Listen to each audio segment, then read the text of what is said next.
केंद्रीय वाणिज्य और उद्योग मंत्री पीयूष गोयल मुंबई दौरे पर देश की आर्थिक मजबूती, विकास योजनाओं और बजट को लेकर कई अहम घोषणाएं और बयान देते हुए दिखाई दिए। उन्होंने पुलवामा के शहीदों को नमन किया और उनका बलिदान कभी व्यर्थ नहीं जाने का संकल्प जताया। मंत्री ने हाल ही में प्रधानमंत्री नरेंद्र मोदी द्वारा उद्घाटित सेवा तीर्थ का उल्लेख करते हुए कहा कि इससे देशवासियों को नागरिक देवो भव की भावना के साथ अपने कर्तव्यों का पालन करने का संदेश मिलेगा। गोयल ने बजट की प्रमुख योजनाओं का खुलासा किया, जिसमें आर्थिक प्रगति, आत्मनिर्भर भारत, छोटे शहरों के इंफ्रास्ट्रक्चर को गति देने पर जोर है। उन्होंने कहा, इंफ्रास्ट्रक्चर के लिए 12 लाख करोड़ रुपए का प्रावधान, छोटे उद्यमियों और स्टार्टअप्स के लिए 10,000 करोड़ रुपए का प्रावधान, डेटा सेंटर और नवीनीकरण ऊर्जा के लिए योजनाएं शामिल हैं। आज पूरा देश पुलवामा के शहीदों की स्मृति में उनको नमन करता है, उनकी शहीदी व्यर्थ नहीं होगी उसका संकल्प लेता है। उनका सर्वोच्च बलिदान हम सबको पुनः हमारे कर्तव्यों का और सेवा भाव से देश की सेवा करने का जो प्रण 140 करोड़ देशवासियों ने लिया है, जो विकसित भारत 2047 तक बनाने का हम सबका सामूहिक प्रतिबद्धता है, उसको फिर एक बार उजागर करता है। कल ही सेवा तीर्थ के उद्घाटन के अवसर पर माननीय प्रधानमंत्री श्री नरेंद्र मोदी जी ने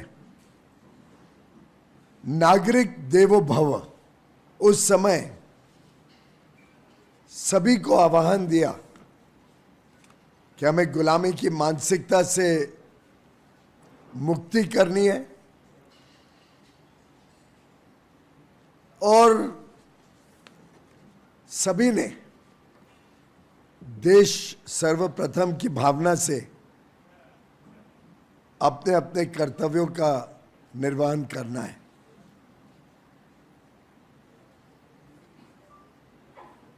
प्रधानमंत्री जी ने एक वाक्य कहा था, कर्तव्य समता है, कर्तव्य ममता है, कर्तव्य सार्वभौमिक है, कर्तव्य सर्वस्पर्शी है। माननीय निर्मला सीतारमण वित्त मंत्री जी ने जो बजट पेश किया वो विकसित भारत को नए पंख देने के लिए जो मार्ग प्रशस्त किया है उसको दर्शाता है। हमारी आलोचना करने के लिए भी उनके पास कोई मुद्दा नहीं है। मैं देख रहा हूं एक के बाद एक रोज झूठी बातें बोलकर हमारे अन्नदाताओं को भ्रमित करने की कोशिश करते हैं, लेकिन मुझे पूरा विश्वास है कि राहुल गांधी जैसे डिस्क्रेडिटेड नेता और उनका जो अलायंस है, जिसमें तृणमूल कांग्रेस पश्चिम बंगाल की, डीएमके तमिलनाडु की, समाजवादी पार्टी यूपी की, ये सब जो एक प्रकार से जनता ने ठुकराई हुई पार्टियां हैं, ये लाख कोशिश कर लें प्रधानमंत्री नरेंद्र मोदी जी को सेवा और कर्तव्य भाव से देश की सेवा, देश का उज्जवल भविष्य, 140 करोड़ लोगों के सपनों को साकार करने से और भारत को विकसित और समृद्ध भारत बनाने से कोई रोक नहीं सकता। बहुत बहुत धन्यवाद।